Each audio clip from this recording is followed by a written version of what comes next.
السلام علیکم ورحمۃ اللہ وبرکاتہ۔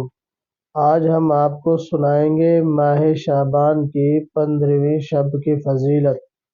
رسول اللہ صلی اللہ علیہ وسلم نے ارشاد فرمایا کہ اے عائشہ رضی اللہ تعالی عنہا، تم جانتی ہو اس رات میں کیا ہوتا ہے؟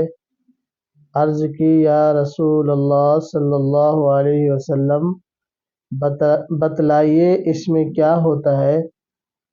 آپ صلی اللہ علیہ وسلم نے فرمایا اس رات میں یہ ہوتا ہے کہ آدم علیہ السلام کی اولاد میں سے جو شخص اس سال پیدا ہوگا اور جو اس سال میں مرے گا، اس کا مرنا اور پیدا ہونا لکھا جاتا ہے، اور جو فرشتے ان کاموں پر مقرر ہیں ان کو اطلاع دی جاتی ہے، اور جتنا جتنا رزق مخلوق کو اس برس میں ملے گا سب لکھا جاتا ہے۔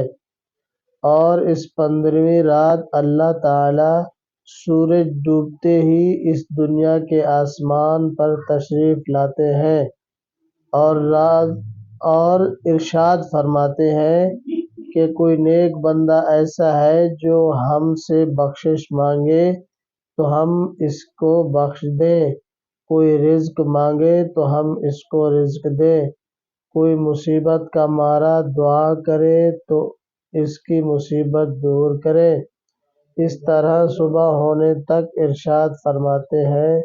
بس بندوں کو چاہیے کہ اس رات میں خوب عبادت کریں اور اپنے گناہوں کی معافی مانگیں، اور 15ویں تاریخ کو روزہ رکھیں، اور اللہ تعالیٰ اس رات میں اپنی مہربانی سے بے شمار بندوں کو بخشتا ہے، مگر کافر، مشرک، کینہ رکھنے والے کو اور قاتل کو نہیں بخشتا۔